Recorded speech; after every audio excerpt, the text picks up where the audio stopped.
मंगल के बारे में बात करते हैं। मंगल के बारे में बहुत सारे मिथ्स हैं। लोग कहते हैं कि मांगलिक के साथ शादी नहीं करनी चाहिए। मांगलिक को पहले समझ लेते हैं और साथ साथ में मंगल को भी समझेंगे आज इस वीडियो में। मंगल एक एनर्जी है, मंगल सेनापति है। एस्ट्रोलॉजी में, अंक ज्योतिष में मंगल को सेनापति यानी कि कमांडर का दर्जा दिया गया है। कमांडर क्या करता है? राजा का आदेश फॉलो करता है। तो कमांडर को डर नहीं लगता है किसी से भी। उनके पास पावर है, लीडरशिप है, एनर्जी है। जिस घर में भी मंगल बैठता है उस घर में आप अपनी एनर्जी लगाते हो। अब इसको अच्छे से समझ लेते हैं चार्ट के हिसाब से कि कैसे होता है। जैसे आपको एक चार्ट नज़र आ रहा है, बॉक्सेस जितने भी दिख रहे हैं ये 12 घर हैं आपके कुंडली के। ये घर, जैसे मैंने पिछली बार वीडियो में भी बताया था कि ये घर कभी चेंज नहीं होते हैं, इनमें बैठी राशियां बदलती हैं। जैसे आप एक किराएदार हो, ठीक है, आपने घर किराए पे ले लिया है। अब जो घर का मालिक है, घर की प्रॉपर्टी उसी के नाम पे होती है, वही मालिक रहता है, किराएदार बदल जाते हैं। इस हिसाब से मोटा मोटा आपको समझ लेना चाहिए। लेकिन ओरिजिनल मालिक वही रहते हैं जिनकी वो ज़मीन है, ठीक है। अब देखिए, जैसे ये फर्स्ट हाउस है, ये फर्स्ट हाउस फर्स्ट ही रहेगा, ये सेकेंड हाउस सेकेंड रहेगा, third house fourth, fifth, sixth house, seventh house, और ये eighth house, ninth house, twelfth house. ऐसे करके पूरी 12 राशियां हैं। फर्स्ट हाउस हमेशा फर्स्ट हाउस ही रहता है। जैसे मैंने बताया, राशियां बदल जाएंगी। अब देखिए, जैसे फर्स्ट हाउस में मंगल बैठ जाता है यहाँ। फर्स्ट हाउस आपका खुद का घर है, आपका खुद का स्वभाव। तो फर्स्ट हाउस में जब मंगल बैठता है, यहाँ बैठ के मंगल आप में बहुत ही ज़्यादा एनर्जी होती है। आप कभी कभी ऐसे लोगों को अग्रेसिव भी पाते हो। ऐसे लोग अपने ऊपर ज़्यादा एनर्जी लगाते हैं। ऐसे लोग आपको ज़्यादातर बहुत अच्छी फिज़िक के यानी कि मेंटेनेंस जिनको रखने का बहुत शौक़ होता है, फिटनेस फ्रीक भी उनको कहा जाता है। कई बार वो जिमिंग बहुत ज़्यादा करते हैं, स्विमिंग, वर्कआउट जिसमें हैवी एक्सरसाइजिंग इन्वॉल्व होती हैं। किसी भी तरीके का वर्कआउट वैसे इंसान ये होते हैं। अब अगर सेकेंड हाउस में मंगल बैठा हो,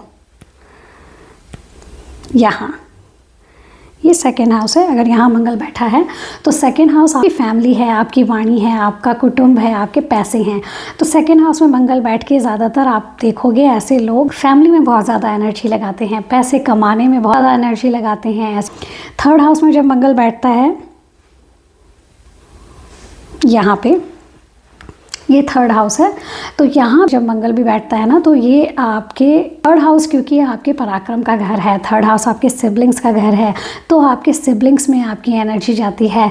ज़रूरी नहीं है कि वाद विवाद होते हैं, किसी भी तरीके से एनर्जी जाए। या हो सकता है आपके घर में कोई आपका बड़ा भाई हो जिसके साथ आपकी बहुत ज़्यादा बनती हो, या फिर आप सिबलिंग के साथ घूमना फिरना, खेलना कूदना, या किसी तरीके के। और कई बार नेगेटिव परिणाम भी होते हैं डिपेंडिंग ऑन कौन से प्लैनेट्स की दृष्टि पड़ रही है। फिफ्थ हाउस आपके बच्चों का घर है, फिफ्थ हाउस आपकी एजुकेशन का घर है। तो फिफ्थ हाउस में जब भी मंगल बैठा होता है, ऐसा नहीं है कि आप बच्चे पैदा करते जाओगे, फिफ्थ हाउस है तो एनर्जी उसी में लगा रहे हो, ऐसा नहीं होता है। फिफ्थ हाउस में मंगल अगर बैठा है, अगर ये अच्छा है, तो आपकी एजुकेशन में आप बहुत ज़्यादा टाइम लगाओगे, बहुत ज़्यादा एजुकेशन के रिलेटेड आप आगे पढ़ने के बारे में सोचोगे और पढ़ोगे भी। अगर आपकी एज बच्चा पैदा करने की है तो आप ये देखोगे, खास करके अगर आप फीमेल हो, तो अगर मंगल यहाँ पे नेगेटिवली इफ़ेक्ट कर रहा है तो कम से कम 2 मिसकैरेजेस तो मंगल दे ही देता है फिफ्थ हाउस में अगर बैठा हो तो। सिक्स्थ हाउस क्योंकि आपके रोग, ऋण, रिपु हैं। रिपु यानी कि शत्रु, ऋण यानी कि कर्जा, और रोग आपको पता ही है, बीमारियां। तो यहाँ बैठ के मंगल अगर ये नेगेटिवली इम्पैक्ट कर रहा है तो मंगल आपको ब्लड रिलेटेड बीमारियां भी दे सकता है। और मंगल यहाँ पे बैठना अच्छा भी माना जाता है क्योंकि मंगल सेनापति है ना, सिक्स्थ हाउस आपके दुश्मनों का घर होता है। मंगल यहाँ बैठ के आपके दुश्मनों की चलने नहीं देता है, काट देगा ना, क्योंकि सेनापति है, लीडरशिप क्वालिटी रखता है, आगे पीछे कुछ नहीं देखेगा, बस जाएगा और आपके दुश्मनों को समाप्त कर देगा। अब सेवेंथ हाउस को भी हम जब मांगलिक समझेंगे तब डिस्कस करेंगे, एट्थ हाउस को भी तब डिस्कस करेंगे। अब नाइन्थ हाउस को डिस्कस कर लेते हैं। नाइन्थ हाउस क्योंकि आपके ट्रेडिशंस का घर है, नाइन्थ हाउस आपके लॉन्ग डिस्टेंस जर्नी का घर है, नाइन्थ हाउस आपके पिता का घर भी होता है, नाइन्थ हाउस आपके पूर्वजों का घर भी होता है। जब नाइन्थ हाउस में मंगल विराजमान होते हैं तो आप देखोगे ऐसे लोगों के पिता के साथ बहुत ज़्यादा एनर्जी जाती है, या ये पिता के साथ कोई बिजनेस करते हैं उसमें एनर्जी जाती है, या फिर ये पिता के साथ ट्रैवलिंग करना, ऐसी चीज़ों में भी आपकी एनर्जी जाएगी। ऐसे लोग काफ़ी ट्रैवलिंग का शौक भी रखेंगे और ट्रैवलिंग भी करेंगे, और ऐसे लोगों का ट्रेडिशन में भी, आपके ट्रेडिशंस जो हैं उसमें भी काफ़ी एनर्जी जाती होती है। 10th हाउस में जब मंगल बैठता है, 10th हाउस क्योंकि आपके कर्म क्षेत्र है, 10th हाउस में बैठा मंगल भी अच्छा माना जाता है, क्योंकि 10th हाउस में जब मंगल बैठता है तो आप अपने कर्म में बहुत ज़्यादा मेहनत लगाते हो, जी तोड़ से आप लग जाते हो आपके कामों में। 11th हाउस में जब मंगल बैठता है, क्योंकि आपके रिश्तेदारों का, भाई बंधुओं का, दोस्तों का ये 11th हाउस है, आपके डिज़ायर्स का घर होता है।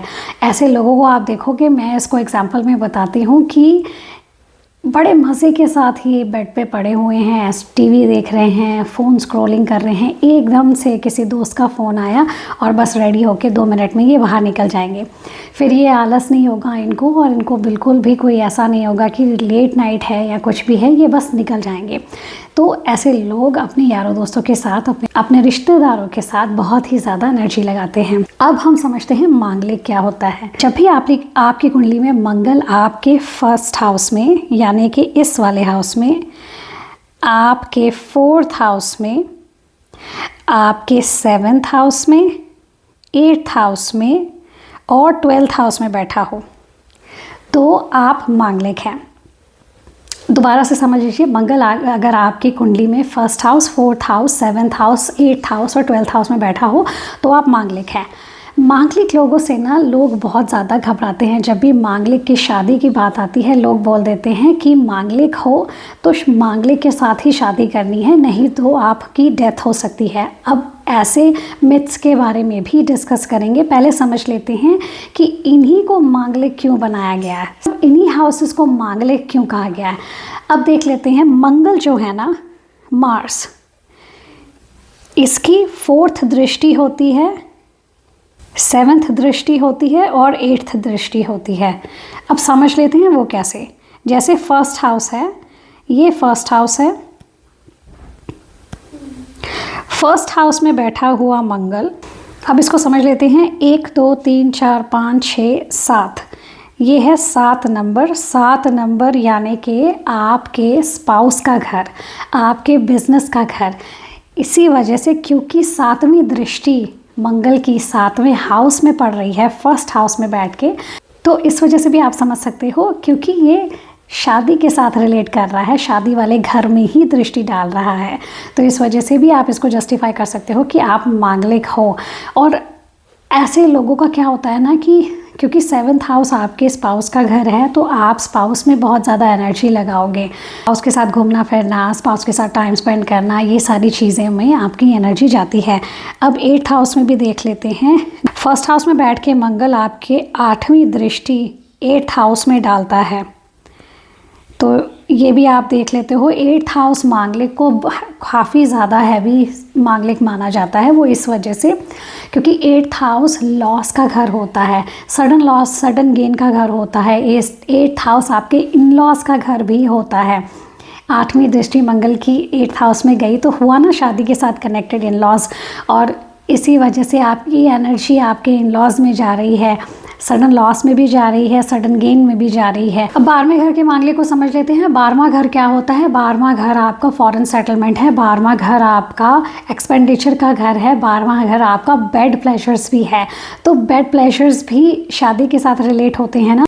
मांगलिक लोगों में बहुत ज़्यादा एनर्जी होती है, ऐसी एनर्जी होती है कि वो जो नॉन मांगलिक हैं वो ज़्यादातर बेयर नहीं कर सकते हैं, झेल नहीं पाते हैं, चाहे वो अग्रेशन हो चाहे वो फिज़िकल एनर्जी हो।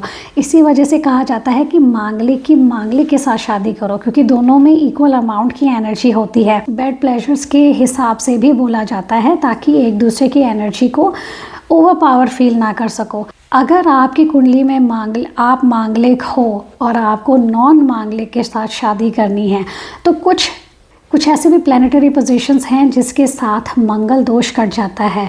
मैं सिर्फ 1-2 प्लैनेटरी पोजीशंस के बारे में आपको बताऊंगी, बाकी और भी पोजीशंस होती हैं। अभी मान लीजिए ये चार्ट है, आपकी कुंडली के ऊपर जिस घर में भी आप मांगलिक बनते हो उस घर में अगर गुरु बैठ जाते हैं साथ, जैसे ये 12th हाउस मांगलिक हो अगर आप, और 12th हाउस में गुरु बैठ गए हैं या गुरु की दृष्टि पड़ रही है उसके ऊपर, गुरु की 5वीं दृष्टि होती है, गुरु की 7वीं दृष्टि और 9वीं दृष्टि होती है। मान लीजिए गुरु अगर यहाँ बैठे हैं 12th हाउस में बैठे हैं, तो 12th हाउस, और अगर आपका मंगल 12th हाउस में है तो फिर आपका मांगलिक दोष कट जाता है, क्योंकि गुरु की दृष्टि हमेशा पॉजिटिव होती है, और गुरु अगर साथ बैठे हैं तो गुरु बचाए तो कौन गिराए। और वहीं 12th हाउस में मंगल नहीं है, वहाँ सिर्फ गुरु बैठे हैं, और आप 4th हाउस के मांगलिक हो तो गुरु की 5वीं दृष्टि 4th हाउस में पड़ेगी। ये देखिए, पहली दृष्टि जहाँ गुरु बैठे हैं वहाँ, दूसरी, तीसरी, चौथी और ये 5वीं, तो 5वीं दृष्टि वहाँ पड़ने से आपका मंगल दोष कट जाता है।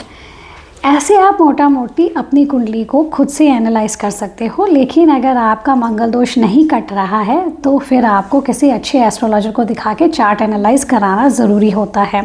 तो अगर आपका मंगल दोष कटता है तो फिर आप नॉन मांगलिक के साथ शादी कर सकते हो बिना किसी हेजिटेशन के। अगर आपको आज का वीडियो अच्छा लगा है, आपने इसके साथ रिलेट किया है, या आपको डिटेल में और प्लैनेट्स के बारे में जानना है, तो कमेंट सेक्शन में ज़रूर लिख के बताइएगा कौन से प्लैनेट के बारे में सीखना है।